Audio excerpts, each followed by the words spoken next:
Eh bien bonjour, nous avons le plaisir de vous accueillir à cette table ronde pour échanger sur les thèmes automatisation, transitique et robotique. Avant de partager nos idées avec nos invités, une rapide présentation. Pierre Marolles, vous êtes président de Alstef, dont le siège est dans le Loiret, près d'Orléans. Et votre société est spécialiste des systèmes automatisés pour la logistique et l'aéroportuaire.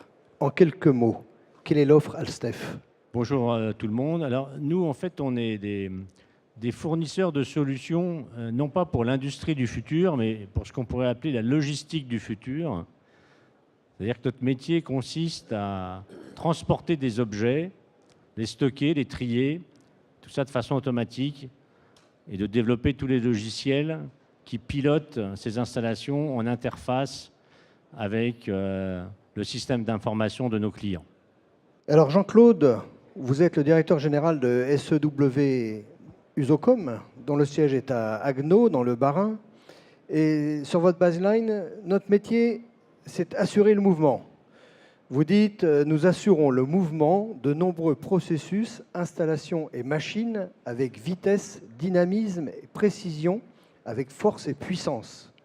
Alors, quelle est l'offre ?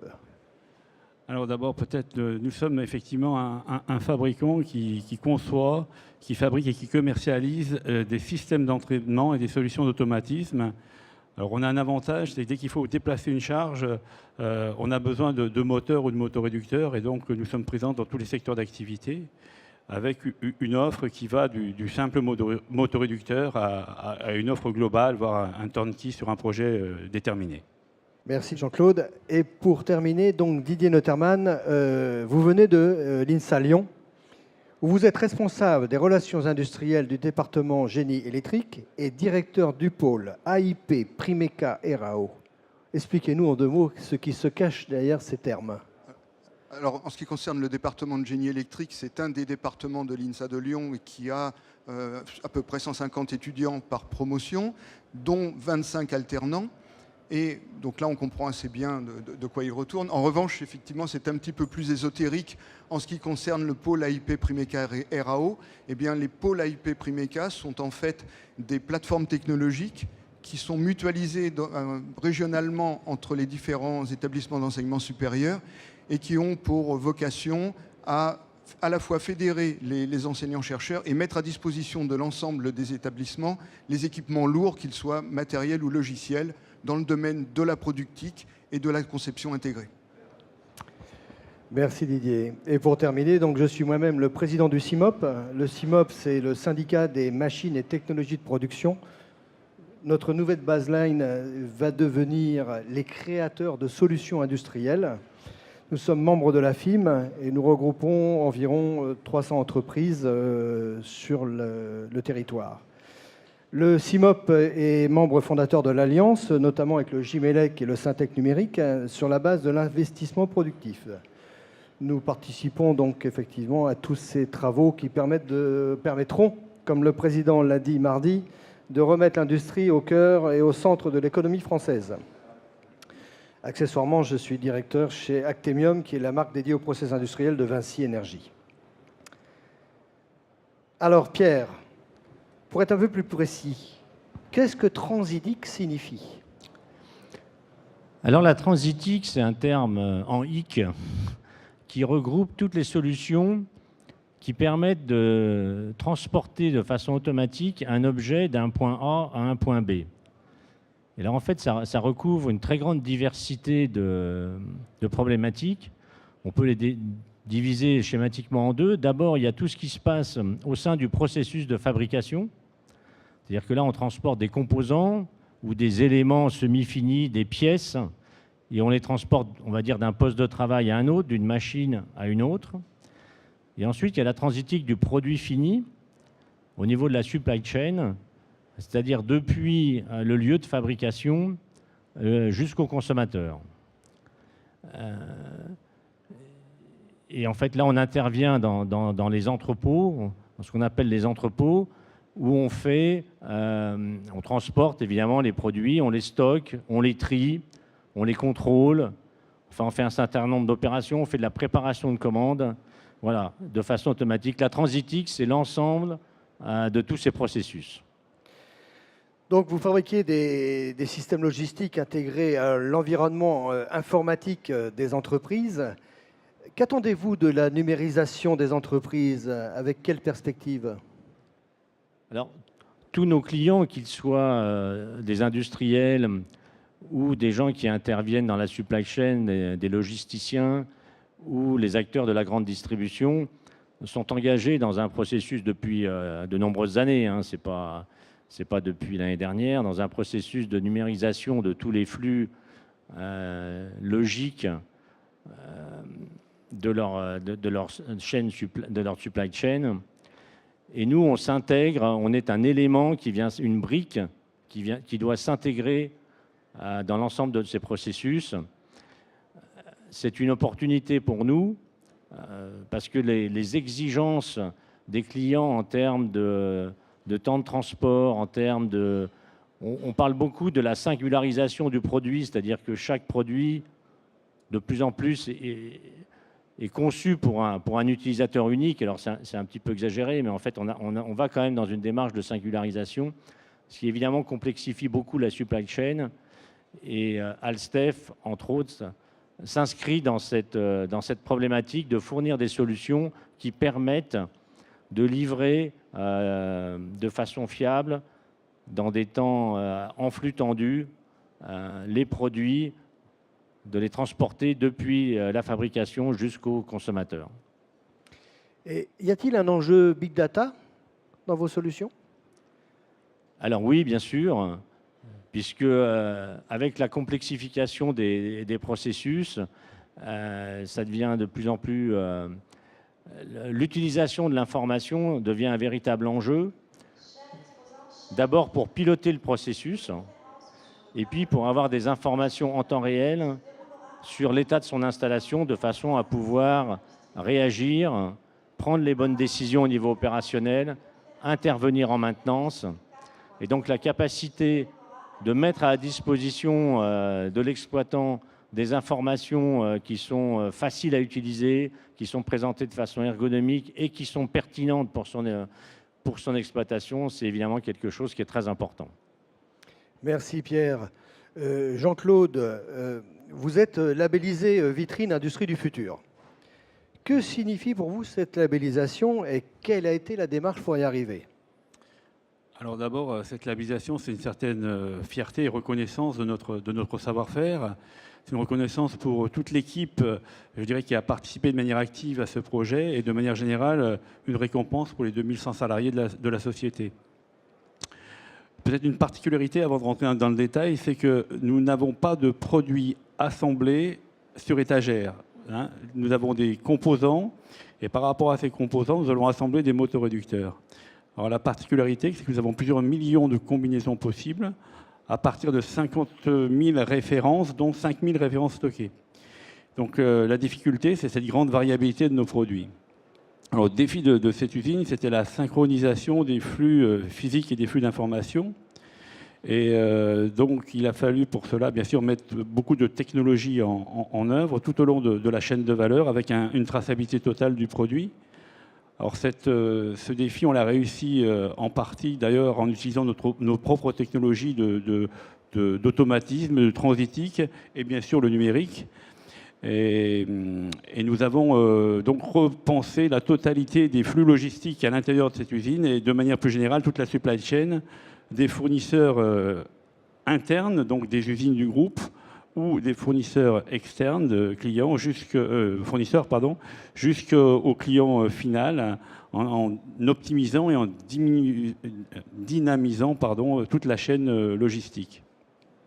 Alors cette partie automatisme, bien sûr, était très importante pour gagner en gain de productivité, accélérer les flux, mais également, il ne faut pas oublier l'homme dans ce milieu-là, et on a énormément orienté aussi les processus pour amener encore plus d'ergonomie, et donc avoir une meilleure qualité, je dirais, de vie au travail. D'accord, et si j'ai bien suivi, vous avez introduit des robots dans vos process de production. Et quels étaient les objectifs de cette démarche et vos bénéfices? Alors, il y en a plusieurs. Si je prends l'usine qui a été labellisée, c'était vraiment des robots pour de l'ergonomie. Aujourd'hui, dans nos lignes de montage que nous avons développées, on ne manipule plus aucune charge lourde, c'est-à-dire qu'une personne féminine peut très bien travailler dans ces lignes de montage, ce qui n'était pas forcément le cas auparavant. Et quand on parle plus aux robots au niveau de la production dans une autre usine, eh bien, on est passé d'une technologie, d'une organisation en technologie, tournage, fraisage, etc., en technologie de flux, où on rentre une pièce brute et on sort une pièce totalement finie. Et donc là, on travaille maintenant en îlot avec des machines qui sont reliées les unes aux autres par ces robots. Et donc, là, effectivement, on a gagné énormément en temps de flux, en temps de passage et donc en productivité. Et pour conclure, est-ce qu'on peut dire automatisation égale robotisation? Je crois que c'est un complément. L'automatisation et la robotisation, c'est deux choses un petit peu différentes, mais qui se rejoignent à un moment donné, parce que les robots, effectivement, ils vont se mouvoir avec des solutions d'automatisme, mais la fonctionnalité, la finalité n'est pas forcément la même. En tout cas, c'est une forme de progrès dans l'entreprise, et encore une fois, j'insiste beaucoup sur l'accélération des flux et une revue complète des flux et d'organisation au sein de l'entreprise. Merci Jean-Claude. Didier, nous venons d'entendre donc 2 exemples de solutions d'industriels. Et pensez-vous que ces évolutions vont avoir un impact sur les demandes de formation dans ces spécialités? Alors, il est certain que à la fois les besoins des industriels, et je pense que les gens de l'enseignement supérieur, qu'il s'agisse d'universités ou d'écoles d'ingénieurs, peut-être encore davantage d'ailleurs, se doivent d'être à l'écoute des besoins des industriels et donc former et doter les futurs ingénieurs ou scientifiques qu'ils forment des compétences qui sont celles attendues par les industriels qui sont les futurs employeurs. Donc ça, c'est la première des choses. Donc, bien sûr, sur le plan des domaines technologiques qui sont enseignés, l'industrie du futur et l'arrivée du numérique modifient assez sensiblement déjà les programmes. Des choses évoluent, même dans des domaines spécifiques donnés. On parlait des automatismes, on parlait de la robotique. Donc tout ça doit évoluer au niveau des programmes, mais je dirais que peut-être encore davantage que les domaines spécifiques, c'est peut-être les méthodologies que l'on se doit d'enseigner aux jeunes ingénieurs qui doivent évoluer. Aujourd'hui, quand on parle de numérisation, eh bien, on peut tout à fait voir le monde virtuel au travers des automatismes, les modélisations, et quand je pense au travers de ça, les modélisations de systèmes au travers d'outils tels que SysML, ou le virtual commissioning, c'est-à-dire qui consiste à permettre de réceptionner sur une machine virtuelle un équipement réel avant même qu'il ne soit fabriqué. Eh bien, toutes ces technologies qui visent à diminuer le délai entre une idée et sa livraison sur le marché, eh bien, il est certain que tout ça, ce sont des choses qui sont à prendre en compte parce que ça correspond véritablement aux attentes et aux besoins des industriels. Merci. Mais alors Pierre, vous nous avez parlé de solutions clients dans vos process de fabrication. Quels sont les impacts de l'automatisation et donc de la robotisation, puisqu'ils sont liés, pour Alstef? Eh bien, nous, on doit faire évoluer nos compétences pour être capable de fournir à nos clients des solutions qui correspondent à leurs nouveaux besoins. J'ai un exemple en tête qui parle à tout le monde, c'est le développement des drives dans la distribution. Les drives, ils sont toujours situés en centre-ville. Et la caractéristique des centres-villes, c'est que le mètre carré coûte cher. Et donc, il n'y a pas de surface de stockage. Et donc, les drives demandent à être livrés tous les jours en petite quantité, ce qui augmente les opérations de préparation de commandes en amont. Et donc, on se retrouve à devoir manipuler un nombre très important de colis pour alimenter ces drives. On arrive à des chiffres de l'ordre de 5 à 10 000 colis par heure, sachant qu'un colis, ça fait de 1 à 10 kilos. Donc, vous imaginez le nombre de personnes qu'il faut pour manutentionner tous ces colis. Et donc, c'est là que des solutions à base de robots peuvent permettre en tout ou en partie, c'est-à-dire qu'on peut avoir des solutions où on combine un robot avec des opérations manuelles, de répondre à ces enjeux d'évolution de la supply chain dans la grande distribution. Voilà, donc ça, c'est un exemple assez récent parce que les drives, les premiers, c'était il y a 4-5 ans, mais il y a vraiment eu une augmentation exponentielle. Et aujourd'hui, c'est un vrai challenge au niveau de la supply chain. Et les robots font partie de la solution. Donc voilà, nous, on se doit d'être capable de fournir à nos clients ces solutions à base de robots. Donc on est dans une démarche d'innovation permanente pour, dans le meilleur des cas, anticiper les besoins des clients ou en tous les cas être capable de les accompagner. Donc vous nous parlez de beaucoup de manipulation. Et il y a des conséquences sur l'emploi? Alors les conséquences sur l'emploi, elles sont essentiellement chez nos clients parce que nous, évidemment, toutes ces nouvelles problématiques, eh ben, c'est des opportunités de développement de business pour nous. Hein. On est dans une augmentation très forte de notre activité depuis 2-3 ans. Chez nos clients, eh ben, il y a plusieurs choses qu'il faut faire. C'est qu'il faut essayer de faire évoluer les opérateurs, les faire monter en gamme pour que de simples fonctions de manipulation, ils soient capables de superviser un îlot robotique, par exemple, ou de travailler en interface avec des robots. Donc il y a forcément une adaptation des postes de travail. Alors ensuite, est-ce qu'il peut y avoir en parallèle une destruction de postes de travail? Ça, je pense qu'il ne faut pas se voiler la face, ça peut arriver. L'objectif de la robotisation, c'est que au global, ce soit un sujet gagnant-gagnant, parce que la robotisation, ça permet de baisser les coûts, donc ça peut permettre d'améliorer la compétitivité et donc la production et de créer des emplois par cet effet de développement de la production.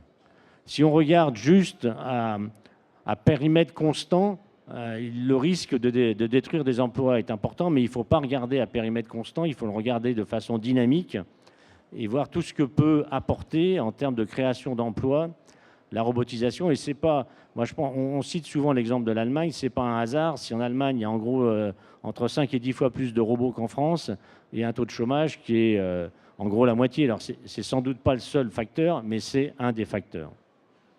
Merci. Et chez SEW? Moi, je vais prendre encore une fois l'exemple de notre usine labellisée. On a fait une transformation totale, puisqu'auparavant, pour le prélèvement des pièces qui sont amenées ensuite aux lignes de montage, eh bien, nous avions des opérateurs qui allaient dans le magasin, qui faisaient un prélèvement, qui scannaient la pièce et qui mettaient ça sur des gros chariots et qui amenaient au niveau des lignes de montage. Aujourd'hui, on a un principe de goods to man, c'est-à-dire que c'est la pièce qui vient à l'opérateur, il y a un prélèvement, un picking qui se fait. On va le mettre sur des plateaux qui eux-mêmes seront chargés automatiquement sur des AGV. Et ces AGV vont amener de manière automatique les produits à monter sur les lignes de montage. Donc effectivement, si je regarde ici, nous allons supprimer un métier. Ce n'est pas des emplois, c'est un métier que nous supprimons. Mais en revanche, pour superviser toute l'installation, superviser le trafic des AGV, etc., on va créer de nouveaux emplois. Et je crois que quand on parle d'automatisation, de robotisation, c'est un petit peu le cercle vertueux. C'est-à-dire qu'à un moment donné, on va peut-être voir des disparitions de certains métiers, mais si l'entreprise maîtrise bien cette mutation technologique, elle doit permettre d'être plus compétitif. Et si on est plus compétitif, on va gagner des parts de marché et donc on va créer de l'activité. Et aujourd'hui, malgré tous les automatismes et la robotisation qu'on a pu implanter depuis des années au sein du Zocom, bon an, mal an, tous les ans, on crée environ entre 40 et 50 emplois.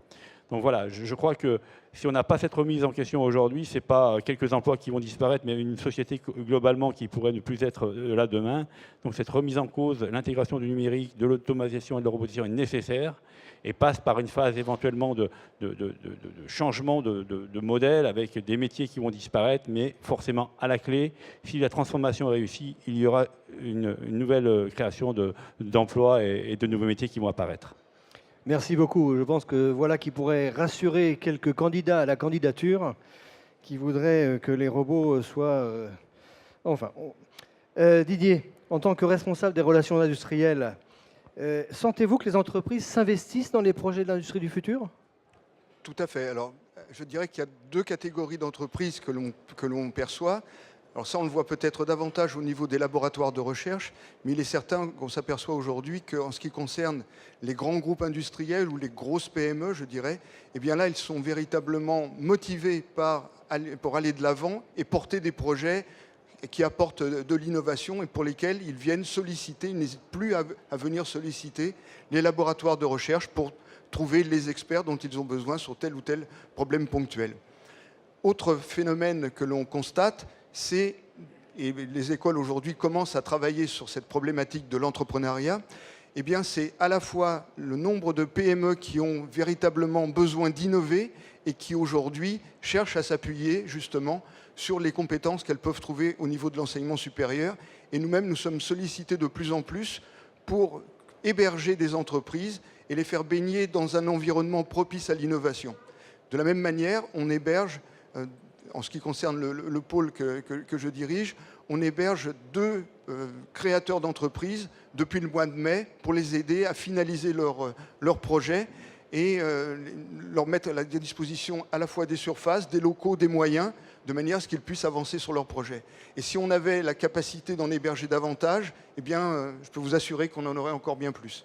Donc je crois que les choses sont en marche et il faut que, à la fois les pouvoirs publics, les structures telles que l'enseignement supérieur, mais également peut-être les grands groupes qui peuvent avoir un rôle de mécénat qui va apporter un effet démultiplicateur, puissent favoriser justement les PME, les PMI dans leur processus d'innovation. Mais alors justement, dans l'industrie du futur, il y a certainement des nouveaux profils. Et est-ce que les industriels vous expliquent leurs besoins en nouveaux profils?